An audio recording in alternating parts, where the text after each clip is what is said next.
Saúdo ainda com satisfação nosso diácono José Irã. Desculpe, esqueci no início da Santa Missa. Não por descaso, mas por esquecimento. Encontraram Maria, José e o menino Jesus deitado e envolto em uma manjedoura. Amados irmãos e irmãs, na qual se coloca também a festa de nossos remédios. Ecoou muito forte em nossos corações aquela palavra do anjo aos pastores no dia de Natal. Anuncio para vós uma grande alegria. Nasceu para vós hoje um Salvador, que é Cristo Senhor. No Evangelho de hoje, esta mesma palavra ecoa forte no coração dos pastores, mais uma vez, e eles se tornam agora anunciadores. A sua primeira atitude, eles vão às pressas a Belém e lá encontram a família reunida. Maria, José e o menino Jesus, deitado envolto em uma manjedoura. Os pastores acolheram de forma tão proativa este anúncio que não tiveram dúvida em se dirigir de imediato para este encontro, o encontro com o menino Deus que nascia. Mas não ficou somente aí. Eles glorificavam a Deus ao voltar, anunciavam as maravilhas que viram e proporcionaram no coração de quem escutou grande alegria, proporcionaram grande glorificação. Quanto a Maria, parece contrastar o silêncio orante de Maria com aquela grande ação, com o dinamismo dos pastores. Mas não contraria, não, completa. Maria, a mulher do silêncio, realiza a sua maternidade divina de forma orante e silenciosa, conservando todos esses fatos no seu coração. É uma necessidade, a necessidade da escuta. Este ano que hoje se inicia deve ser para nós o ano da escuta. O Papa Francisco proclamou que entre esse ano e o próximo ano vai acontecer o sínodo sobre a sinodalidade, e esse ano deve ser o ano da escuta, a escuta da igreja ao povo de Deus, que é a própria igreja, a igreja que escuta a si mesma, como Maria. Depois foi dado o nome ao menino de Jesus. Seu nome é Jesus. Ele é o Salvador. Ele é o Filho de Deus Salvador. Pronto, aqui se completa esta mensagem que o Evangelho nos coloca. Enfatizo um primeiro aspecto, essa presença dos pastores. Jesus, ao se encarnar no seio da humanidade, assumiu para valer a nossa natureza humana, mas assumiu de uma forma tão forte que veio habitar em nosso meio, assumindo a nossa natureza humana, igual a nós em tudo menos no pecado, diz o apóstolo. Se fez criança, bebê, de colo, dependente de gomoso, de mingau, de peito para mamar, para sobreviver. É o menino Deus, sendo Deus, assumiu essa natureza humana.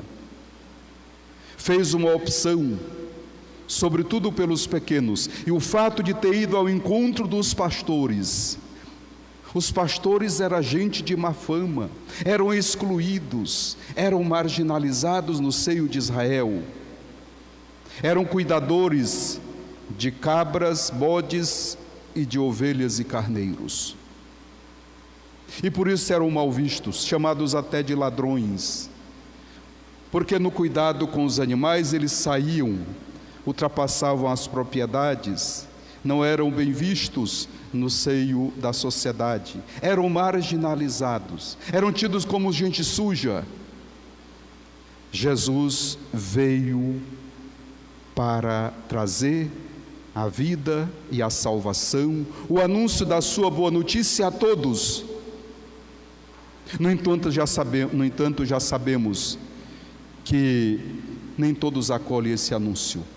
A vitória final não é para quem apenas ouviu, é para quem escutou, é para quem aderiu ao chamado, é para quem respondeu sim, acolhendo o chamado, como fizeram os pastores.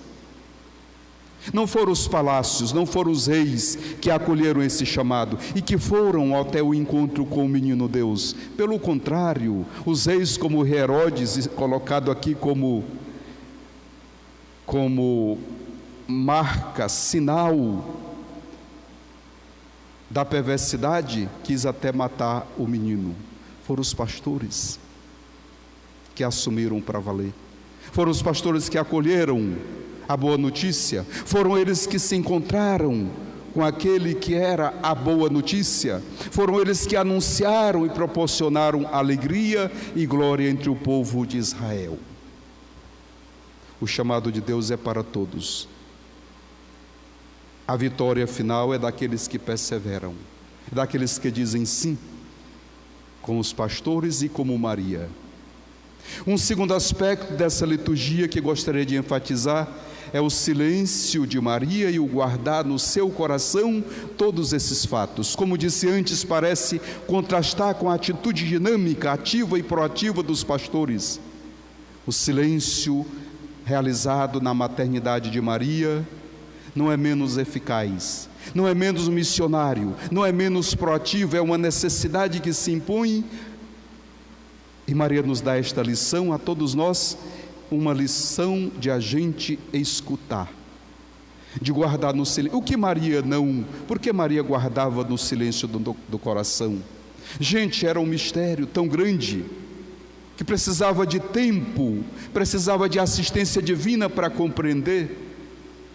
Gente, nós às vezes escutamos, celebramos o Natal tantas vezes, oitava de Natal, tantas missas, tantas celebrações, tanta animação na novena, e muitas vezes não paramos para perceber que fato extraordinário é esse, que mudou a história da humanidade, que mudou a vida das pessoas, que deu sentido à nossa vida, que deu sentido à vida da igreja, que deve mudar a nossa vida também.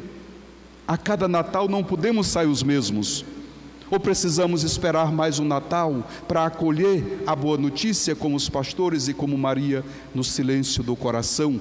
Pode ser tarde, pode ser que não tenhamos mais um Natal. O tempo é este. Maria guarda no silêncio do coração o mistério que não dá nem ela mesma como mãe, como Santíssima, Imaculada, preparada pelo Pai, precisava deste tempo, precisava silenciar, porque nem todas as coisas compreendia, e o que não compreendia guardava no coração. O que nós fazemos quando não entendemos o mistério de Deus? Quando parece que os acontecimentos são mais fortes do que o nosso bem-estar, e retiram de nós às vezes até o bem-estar, o conforto, a comodidade, e às vezes por pouco perdemos a fé em Deus, perdemos a esperança. Quando não compreendemos, vamos guardar no silêncio do coração. Tenho presente neste ano tantas mães, tantos pais, tantos filhos, que diante de uma Covid, de um coronavírus, perderam seus entes queridos, ou por outras causas. E aí a gente não pode entrar em desespero. Precisamos ler todos os fatos à luz da nossa fé. O que Deus quer nos dizer com isso? Certamente algo Ele quer nos dizer, porque não é um Deus cruel, não quer o mal, quer a vida e a vida em plenitude de todos os seus filhos e filhas, a quem Ele ama com carinho, com amor de Pai. O silêncio de Maria, que guardava no coração, também é necessário para nós. Essa escuta orante. O encontro proporciona também a proatividade, a ação, a missão, como fizeram os pastores. Duas atitudes diferentes, diametralmente diferentes, mas necessárias também em nossa vida. Maria nos acompanha com amor de mãe, pois foi dada por mãe lá no altar da cruz, onde ela chegou perseverante até o fim, e ali recebeu a humanidade por mãe, e acompanha a humanidade. Mas um terceiro aspecto desse dia também gostaria de enfatizar. Hoje se celebra o Dia Mundial da Paz. Paz tão necessária, paz tão querida por nós, paz que faz falta em nossos municípios, marcado tantas vezes pela violência, por mortes. A vida ficou banalizada. Paz que tira da boca, paz que traz como fruto da justiça o bem-estar, a abundância de bens para os filhos de Deus. Essa paz nos falta. Celebrada por uma necessidade, desde 1967, quando o Papa, hoje São Paulo VI, convocou a Igreja para celebrar o Dia Mundial da Paz no primeiro dia do ano. E esse ano, mais uma vez, o Papa Francisco nos convida, a partir de um versículo do profeta Isaías: como são belos os pés do mensageiro que anuncia a paz sobre os montes. Como são belos, como é necessário esse anúncio de paz. Hoje, ainda o caminho da paz permanece, infelizmente, arredio à vida real das pessoas, que são acometidas pela violência de toda espécie, em todo o mundo, também em nosso meio. Por isso o Papa diz: a paz, ela é uma dádiva de Deus, mas ela é também fruto de um empenho compartilhado entre as pessoas. É preciso que essa dádiva seja acolhida por nós. E por isso o Papa Francisco propõe para nós, com muita lucidez e profecia, um caminho para uma paz duradoura, em 3 aspectos. O primeiro caminho é o caminho do diálogo entre as gerações. E o Papa vai dizer assim: o caminho do diálogo entre os guardiões da memória, os idosos, e aqueles que são construtores e que fazem avançar a história, os jovens.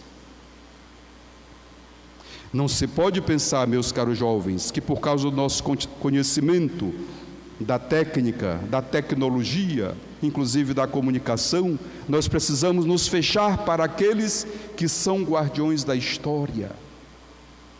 Por quê?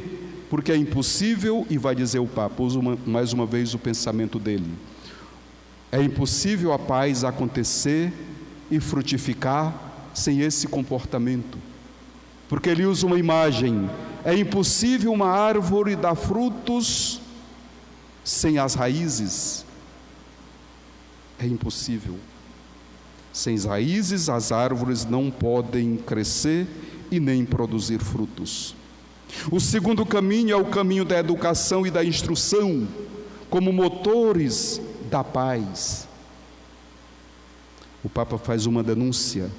Ele diz: diminuem muito os orçamentos da instrução e da educação nos governos do mundo inteiro, que muitas vezes veem educação e instrução como despesa, como gastos, ao invés de ver como investimento necessário para o desenvolvimento integral. Como queremos desenvolvimento integral sem investir na educação?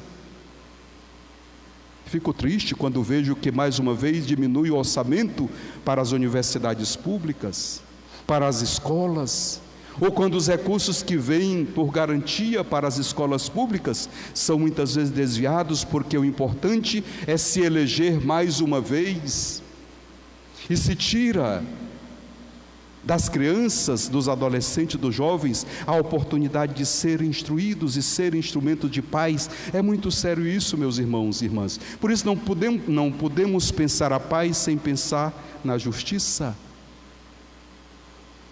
Terceiro caminho para uma paz duradoura, o trabalho que constrói a paz.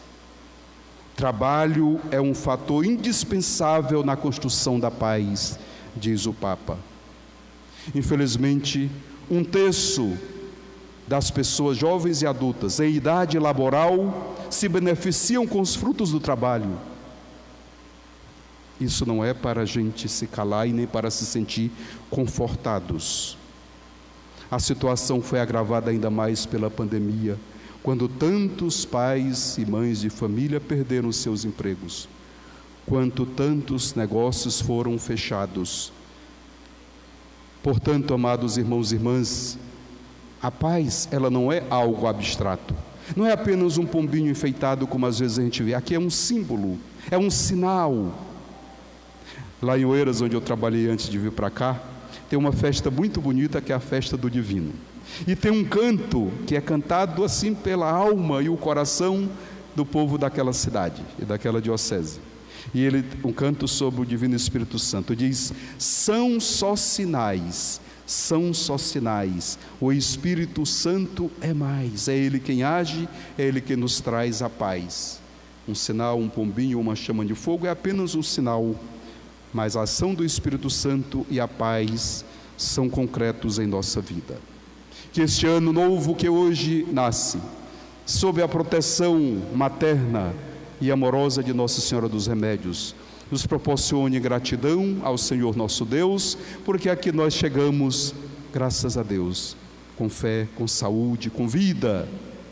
E é tempo também de a gente pedir a Ele a bênção, como fez ali na primeira leitura a bênção de Arão. Que a bênção de Deus chegue para nós em forma de paz. Um feliz ano novo para todos e suas famílias. Assim seja.